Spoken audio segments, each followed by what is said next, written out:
As vestes do sumo sacerdote, a túnica e o cinto. Êxodo capítulo 28, versículos 2 a 4, versículo 39. Levítico capítulo 8, versículos 6 a 8 e Hebreus capítulo 7, versículos 26 a 28. Quando Deus deu ordens a Moisés sobre a construção do tabernáculo, ele também deu instruções sobre as vestes dos sacerdotes que iriam ministrar na casa de Deus. É notável em Êxodo capítulo 28 que quase todo o capítulo é sobre as vestes especiais de Arão, o primeiro sumo sacerdote de Israel. Também em Êxodo capítulo 39 achamos o cumprimento desta ordem e como as vestes foram feitas exatamente como Deus pediu. Devemos pausar e pensar por que Deus ordenou tantas vestes especiais para Arão e por que tanta beleza, que parece ser muito além do necessário para o seu trabalho no tabernáculo. E para identificá-lo entre os outros sacerdotes, por que tantos detalhes sobre a fabricação destas vestes? Também o ouro e as pedras preciosas usadas nestas vestes eram de valor incalculável? A resposta a estas perguntas é dada na carta aos Hebreus, onde, em capítulo 9, versículos 6 a 9 e versículos 23 a 24, o autor explica que estas coisas são figuras das coisas no céu, onde está agora o Senhor Jesus Cristo, o nosso sumo sacerdote. Assim, as vestes de Arão representam as glórias e as belezas de Cristo, e uma consideração delas nos ajudará a considerar atentamente o apóstolo e sumo sacerdote da nossa confissão, Jesus, Hebreus capítulo 3, versículo 1, e apreciar melhor o grande valor do serviço que ele faz agora no céu. O estudo destas vestes de Arão, junto com a carta aos Hebreus, nos ajudará a apreciar melhor as glórias da pessoa e da obra do nosso Senhor Jesus Cristo. E esta apreciação produzirá consolação e adoração no povo de Deus. Em Levítico capítulo 8, versículos 6 a 8, a ordem das vestes é diferente que a em Êxodo capítulo 28 e 39, porque Levítico descreve a consagração dos sacerdotes quando, pela primeira vez, vestiram as suas vestes sacerdotais.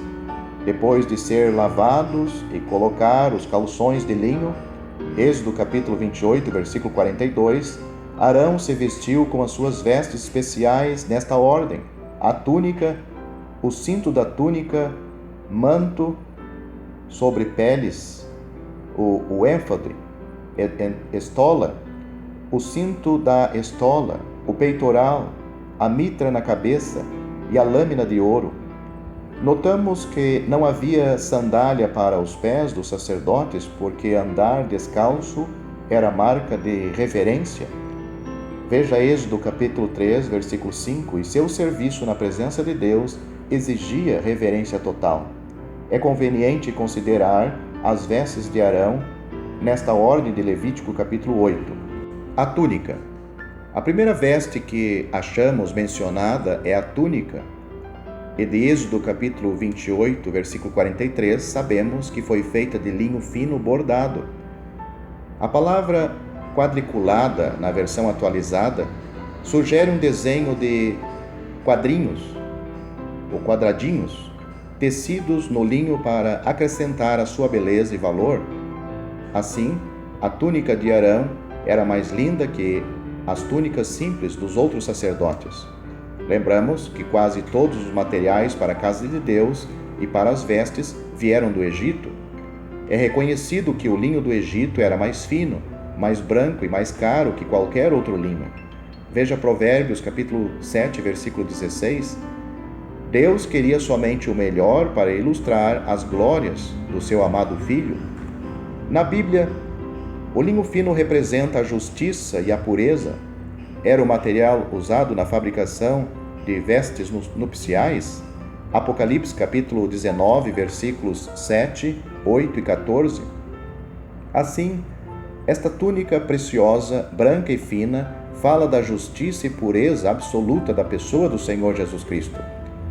Não somente ele nunca pecou, mas, sendo Deus, ele não pode pecar. É impecável. Como a túnica era a base para as outras vestes, a impecabilidade de Cristo é a sua glória fundamental, que lhe dá o direito de ser nosso Cordeiro sem defeito na cruz e agora o nosso sumo sacerdote na presença de Deus no céu.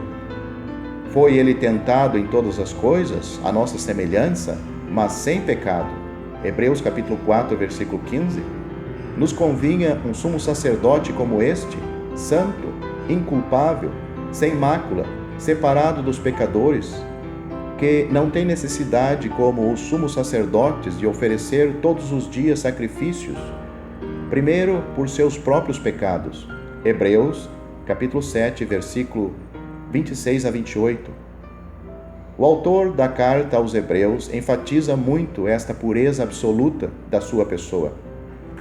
Lembramos que Paulo escreveu: ele não conheceu o pecado, em 2 Coríntios capítulo 5, versículo 21. Pedro escreveu: ele não cometeu o pecado, em 1 Pedro capítulo 2, versículo 22. E o apóstolo João escreveu: nele não existe pecado, 1 João capítulo 3, versículo 5. Infelizmente, Arão não era impecável e nem sempre mostrava a pureza que a sua túnica representava. Por isso, ele sempre tinha que oferecer sacrifícios pelos seus próprios pecados antes de oferecê-los pelos pecados do povo. Mas Cristo nunca precisou ou precisará oferecer um sacrifício pelo seu próprio pecado. As pessoas que o examinaram cuidadosamente, procurando defeitos para condená-lo à morte, não acharam nenhuma falha nele. Judas lamentou que tivesse traído sangue inocente, Mateus capítulo 27, versículo 4. Pilatos, depois de examiná-lo várias vezes, confessou: não acho nele crime algum. João capítulo 18, versículo 38. A esposa de Pilatos também o avisou: não te envolvas com este justo. Mateus capítulo 27, versículos 19 e 24. O centurião, perto da cruz, exclamou: verdadeiramente este homem era justo. Lucas capítulo 23, versículo 47. Assim, a túnica de Arão fala da glória, da impecabilidade do Senhor Jesus Cristo, sem a qual ele não podia estar agora na santa presença de Deus, servindo agora como nosso grande sumo sacerdote. O cinto da túnica. Notamos em Levítico capítulo 8, versículo 7, que Arão usava 2 cintos. Este primeiro cinto segurava a sua túnica para facilitar o seu serviço na casa de Deus. O cinto na Bíblia representa serviço. O servo cingido estava disposto para trabalhar. Lucas capítulo 12, versículos 35 a 37. E assim, este cinto de Arão fala do Senhor Jesus Cristo como o perfeito e disposto servo de Deus aqui na terra. Mesmo antes dele vir ao mundo, Deus falava profeticamente várias vezes deste serviço tão agradável a ele. Isaías capítulo 42, versículos 1 a 4, e capítulo 52, versículos 3 a 14, e capítulo 53, versículo 11, etc. Depois de chegar ao mundo, ele mesmo afirmou: o Filho do Homem não veio para ser servido, mas para servir. Marcos capítulo 10, versículo 45. Porque eu desci do céu, não para fazer a minha vontade, e sim a vontade daquele que me enviou. João capítulo 6, versículo 38. Paulo nos lembra: a si mesmo se esvaziou, assumindo a forma de servo, tornando-se em semelhança de homens, e reconhecido em figura humana, a si mesmo se humilhou, tornando-se obediente até a morte e morte de cruz. Filipenses capítulo 2, versículos 5 a 8. Hoje no céu, ele é o ministro, servo do santuário, servindo a seu povo como seu sumo sacerdote. Hebreus capítulo 8, versículos 1 e 2.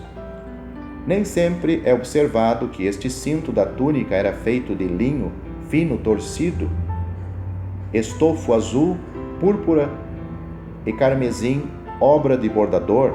Êxodo capítulo 28, versículos 39 e capítulo 39, versículo 29. Já sabemos que este linho fino fala da sua absoluta pureza e justiça. Normalmente, o linho fino vem em último lugar na lista das cores. Compare capítulo 39, versículos 2, 5, 8 e 24. Mas aqui vem em primeiro lugar para enfatizar a justiça e pureza perfeita que Deus viu no serviço de Cristo. Meu servo, o justo, ele nunca fez injustiça. Isaías capítulo 53, versículo 9 e 11. O estofo azul fala do seu caráter celestial. Ele veio do céu, mas não deixou seu caráter celestial, e quando estava na terra, podia dizer: eu sou lá de cima, eu não sou deste mundo. João capítulo 8, versículo 23. Sua pátria estava no céu, e ele vivia em perfeita comunhão com seu Pai e andava separado dos costumes e da política deste mundo. A púrpura era uma tinta caríssima, usada para tingir as vestes dos ricos e dos reis. Lucas capítulo 16, versículo 19. Aqui fala da realeza de Cristo como o Rei dos Reis. Ele nasceu no mundo como o Rei dos Judeus e foi reconhecido como Rei pelos magos estrangeiros. Mateus capítulo 2, versículo 2. No tempo da sua morte, ele foi escarnecido como Rei, quando os soldados o vestiram com um manto de púrpura e uma coroa de espinhos. João capítulo 19, versículo 2. Cristo foi rejeitado pela nação de Israel como seu rei quando gritaram: não temos rei senão César. João capítulo 19, versículo 15. Contudo, Pilatos o reconheceu como rei quando colocou e recusou mudar a placa na sua cruz com as palavras: Jesus Nazareno, o Rei dos Judeus. João capítulo 19, versículos 19 a 22. O mundo hoje recusa Cristo como seu Rei, mas no céu ele já foi exaltado sobremaneira acima de todos os céus, para cumprir todas as coisas e se assentar no trono de Deus. Efésios capítulo 4, versículo 10 e Filipenses capítulo 2, versículos 9 a 11. Brevemente, quando ele vier para julgar e reinar sobre o mundo, todos o reconhecerão como Rei dos Reis e Senhor dos Senhores. Mateus capítulo 25, versículos 34, 40, 41 e Apocalipse capítulo 19, versículo 16. Nós, com prazer, o reconhecemos como nosso Rei agora. O carmesim era uma tinta forte feita de verme escarlata. Representa a humilhação, o sofrimento e a morte do servo de Deus. Isaías capítulo 52, versículo 13, 14, capítulo 53, versículo 11. Agora no céu ele é um cordeiro como tendo sido morto. Apocalipse capítulo 5, versículo 6, com as marcas da cruz no seu corpo para sempre. Foi este sofrimento que o capacitou para ter compaixão como sumo sacerdote dos salvos que sofreu e sofrem agora na terra. Por que usar um cinto tão lindo se ninguém o podia ver? Porque fala do serviço oculto de Cristo, que somente Deus podia ver. Os homens não viram nenhuma beleza nele, ou nenhum valor no seu humilde serviço. Assim, esse cinto nos ensina da glória do serviço oculto do nosso sumo sacerdote. Aplicação prática. Os outros sacerdotes também usavam túnicas de linho fino e cintos para a glória e o ornamento, Êxodo capítulo 28, versículo 40, provavelmente iguais ao cinto de Arão, que podiam ser vistos por outras pessoas. Os salvos são sacerdócio santo porque têm o privilégio de servir a Deus neste mundo e lhe oferecer sacrifícios espirituais, 1 Pedro capítulo 2, versículos 5 e 9. Nossas túnicas são observadas pelo mundo e, por isto, devem ser puras e justas como as de Cristo. Assim mesmo se purifica todo o que tem esta esperança, assim como ele é puro. 1 João capítulo 2, versículos 2 a 3. Também Pedro exorta que os salvos sejam cingidos da pureza e da humildade. Por isso, cingindo o vosso entendimento, sede sóbrios e esperai inteiramente na graça, como filhos da obediência. Não vos amoldeis às paixões que tinhais anteriormente na vossa ignorância. 1 Pedro, capítulo 1, versículos 13 e 14. Cingi-vos todos de humildade, porque Deus resiste aos soberbos, contudo, aos humildes concede a sua graça. 1 Pedro, capítulo 5, versículo 5.